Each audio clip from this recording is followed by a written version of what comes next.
अस्सलाम वालेकुम everyone, this is Mia Akbar. Hopes आप सब लोग ठीक होंगे और मेरी वीडियोस आपको पसंद आ रही होंगी।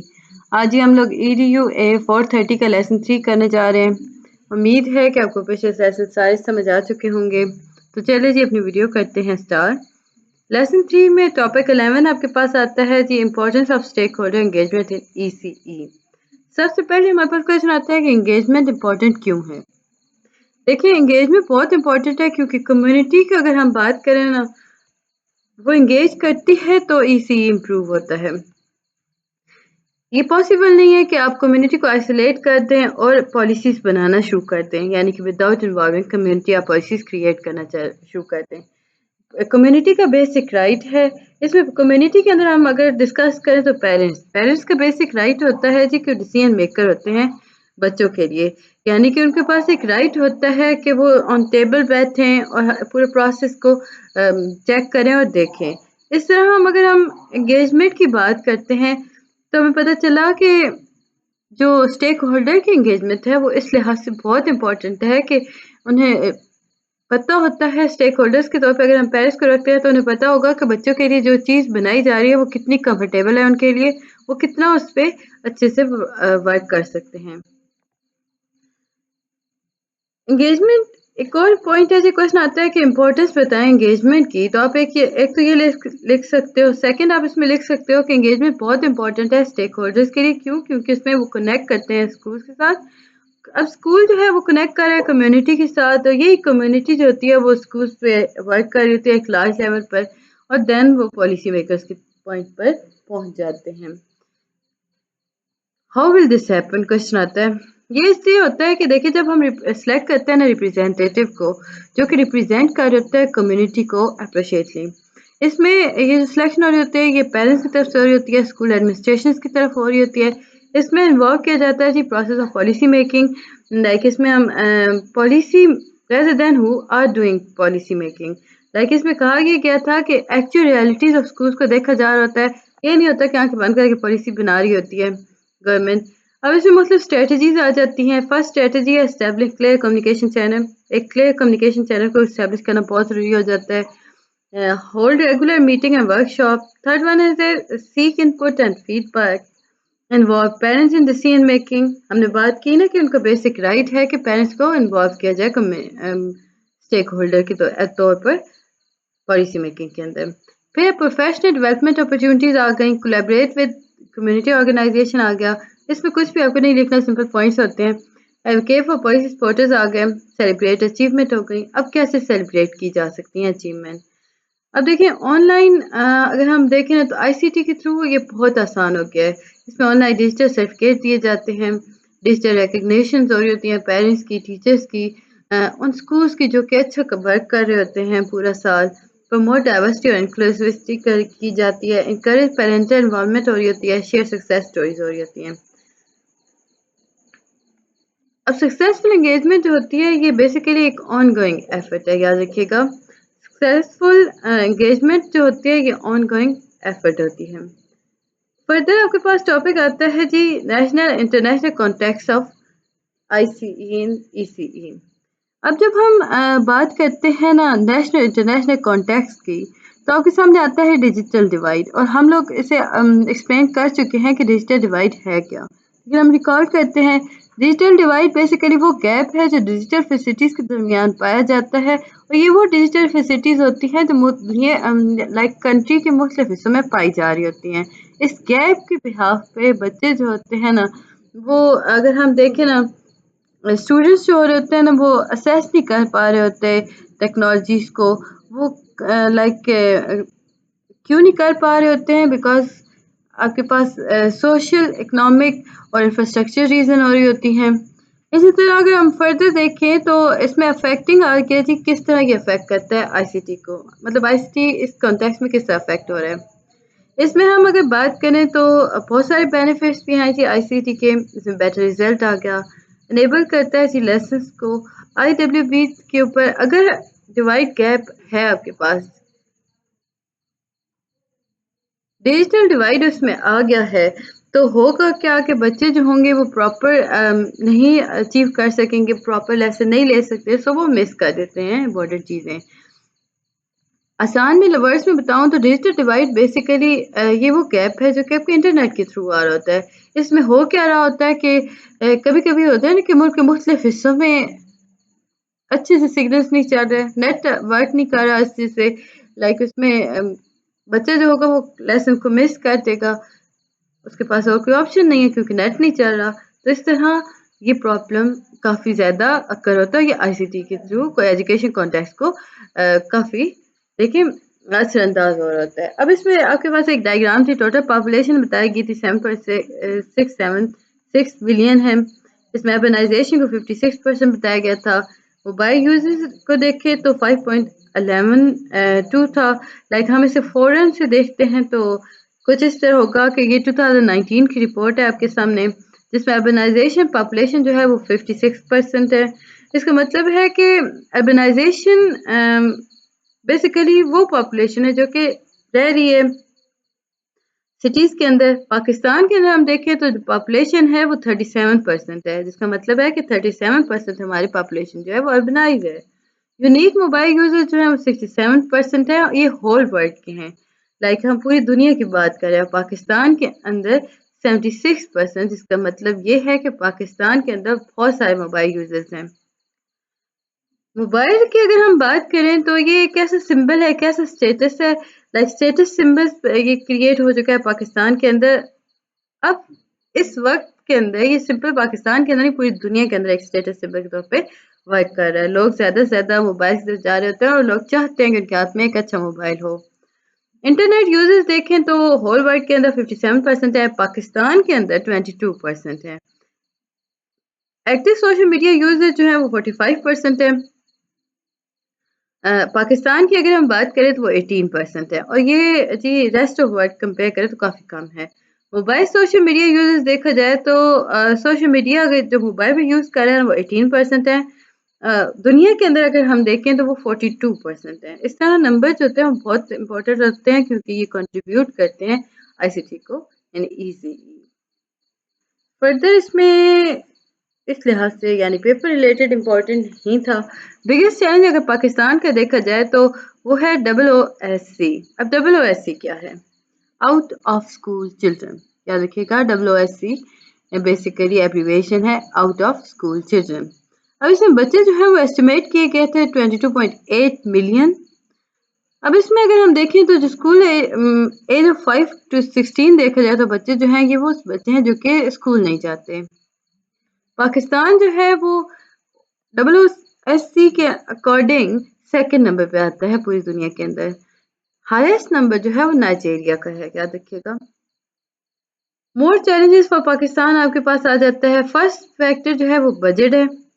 अब देखते हैं क्यों है इतनी लाइक ज़्यादा तादाद बच्चों की जो नहीं पढ़ रहे। अब फर्स्ट फैक्टर क्या है? बजट है। बजट जो है वो एजुकेशन पे स्पेंड हो रहा है जी 1.7% ऑफ द GDP। अब अगर हम रिकमेंडेशन देखें ना यूनेस्को की तरफ से, वो है एटलीस्ट 4 to 6%, और हम कितना कर रहे हैं? 1.7%। सेकेंड आपके पास आती है फिजिकल फैसिलिटीज का ना होना। थर्ड वन है जी अवेलेबिलिटी का, लाइक बिल्डिंग की अवेलेबिलिटी का ना होना। लाइक बहुत सारे इश्यूज हैं इसमें गवर्नमेंट स्कूल्स के अकॉर्डिंग देखा जाए। फिर जी इलेक्ट्रिसिटी का भी, अगर बदकिस्मती से आपको या आप कह लो कि खुशकिस्मती से आपको बिल्डिंग मिल गई है स्कूल के लिए, अब उसमें इलेक्ट्रिसिटी का इशू है। आईसीटी तो विदाउट इलेक्ट्रिसिटी रन नहीं कर रही। इसमें कुछ फर्दर हम देखें तो उन बिल्डिंग्स के अंदर या स्कूल्स के अंदर बच्चों के लिए साफ पानी पीने का निज़ाम का ना होना, कोई वॉशरूम ना होना, ये ऐसी चीज़ें, कोई बाउंड्री वाल्स ना होना स्कूल्स की, कोर स्कूल्स हो गए, टीचर्स हो गए, ये बहुत बड़ा प्रॉब्लम है कि बहुत सारे स्कूल्स ऐसे हैं जो खोर स्कूल्स हैं, यानी जो एग्जिस्ट ही नहीं करते लेकिन डॉक्यूमेंट्स पे वो पाए जा रहे हैं। तो ऐसी चीज़ें काफ़ी हिंडर करती हैं आईसीटी को। फिर भी क्वेश्चन आता है कि what is child development? Child development basically एक सीक्वेंस होता है एक्टिविटीज़ का जो ऑन गोइंग होती है लाइफ ऑफ चाइल्ड। ये एक ऐसा प्रोसेस है जिसके अंदर फिजिकल, लैंग्वेज, कॉग्निटिव, इमोशनल और सोशल चेंजेस लेके जाई जाती हैं, और इन सारों पे वर्क करते हुए हम कहते हैं कि चाइल्ड डेवलपमेंट हो रही है। इसमें एज लिमिट होती है, फिजिकल ग्रोथ एक एज लिमिट पे आके स्टॉप हो जाती है, लेकिन डेवलपमेंट कंटिन्यू रहती है और वो कभी नहीं रुकती, याद रखिएगा। दो इंपॉर्टेंट फैक्टर्स होते हैं जी, फर्स्ट है जेनेटिक फैक्टर और दूसरा है जी एनवायरनमेंट का फैक्टर। दोनों के दोनों बच्चों की डेवलपमेंट को अफेक्ट करते हैं। थ्योरीज की तरफ हम चलते हैं तो शुरुआत में दो थ्योरीज आई थी जिनके अंदर कॉमन देखा गया था कि बच्चा जो है वो लिटिल अडल्ट है। इसमें स्लाइड चेंजेस अक्कर की गई थी और ये 20th सेंचुरी में से चाइल्ड इमोशन के बारे में बात की गई थी। उन थ्योरीज को लेकर उन्हें ज़्यादा थोड़ा फर्दर चेंज किया गया था। इमोशनल हो गया, सोशल हो गया, कोग्निटिव हो गया, इस तरह की डेवलपमेंट इसमें आई गई थी। मेजर थ्योरीज आपके सामने जो है वो सेगमेंट फ्रॉड की हैं, एरिक एरिक्सन्स की हैं। ये जो साइको सोशल डेवलपमेंटल थ्योरी इन लोगों ने दी थी, वॉटसन और स्किनर जो है इनका बिहेवियर चाइल्ड थ्योरी की तरफ बहुत ज़्यादा अहम काम है।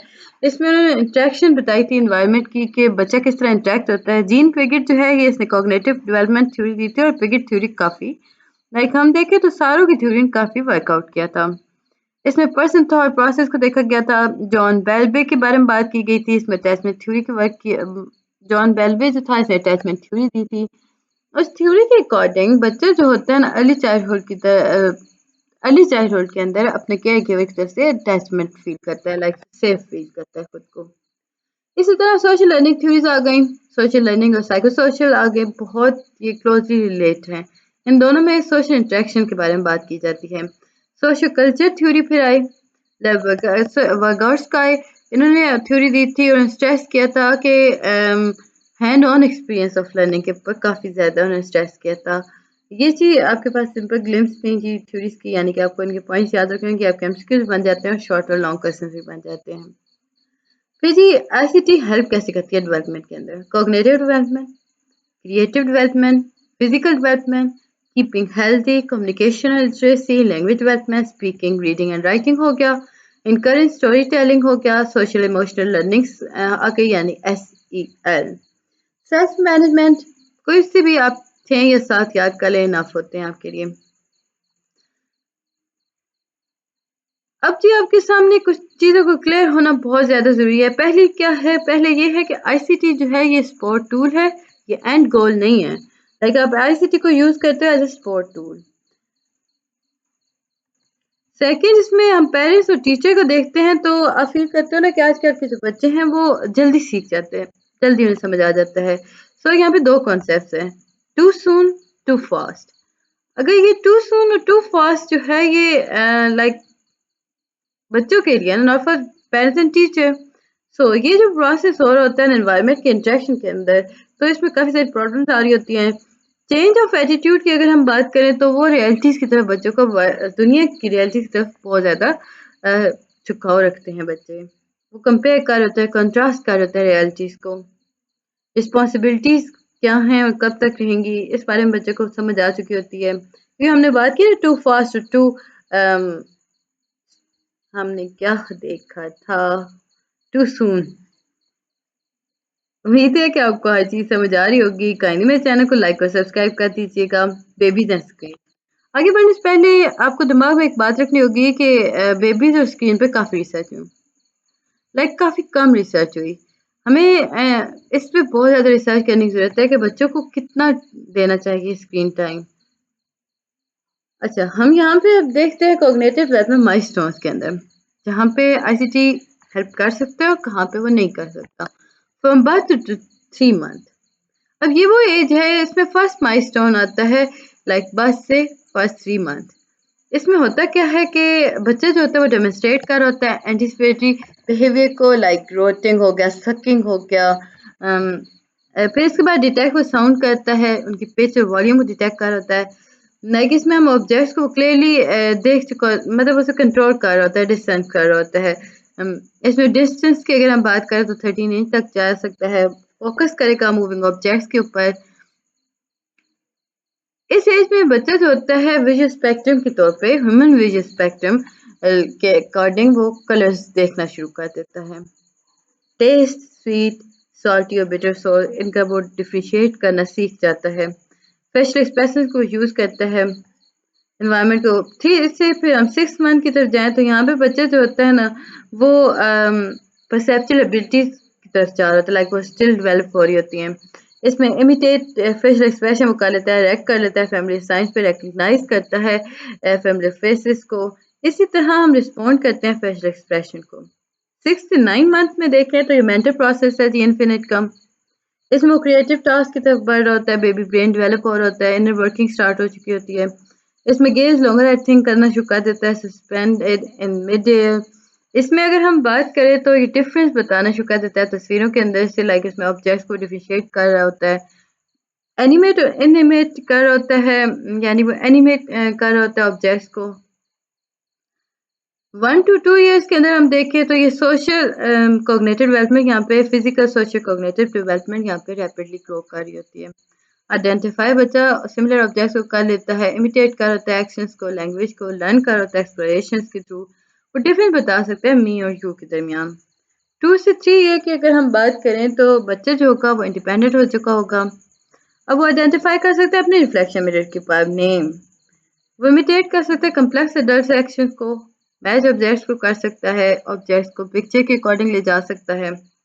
3 to 4 की अगर हम देखें तो ये एनालाइज कर लेता है दुनिया को, दुनिया कम्प्लेक्सिटी को, क्वेश्चंस कर सकता है, अवेयरनेस उसे होता है पास्ट और प्रेजेंट की, वो ऑब्जर्व करता है, लिसन करता है, ऑर्गेनाइज करता है ऑब्जेक्ट्स और शेप्स को। 4 to 5 ईयर की अगर हम बात करते हैं तो वो क्रिएट करता है तस्वीरें जिनके अंदर वो नेम और डिस्क्राइब नहीं कर सकता है, 5 तक काउंट कर सकता है, शेप्स को ड्रॉ कर सकता है, कलर्स को, राइम्स की तरफ भी वो जाता है। उम्मीद है कि आपको हर चीज़ समझ आ रही होगी। काइनी में चैनल को सब्सक्राइब कीजिएगा, वीडियो को एंड तक देखा करें। साइंटिफिकली क्रिएटिविटी साइंटिफिकली, अब देखिए अगर हम देखें ना, शुरुआत में बात होती थी कि क्वेश्चन आता था कि is it possible that creativity can also be scientific. तो इसका आंसर है जी बिल्कुल ये पॉसिबल है। क्यों, हम अगर पूरी दुनिया की तरफ देखें ना तो हमारे सामने आर्ट आता है, स्कल्पचर्स आ गए, पेंटिंग आ गई, ड्राइंग आ गई। ये सारे के सारे जो हैं ये कम्प्लेक्स प्रोसेस हैं और इनके अंदर साइंटिफिक डायमेंशंस भी इन्वॉल्व होती हैं।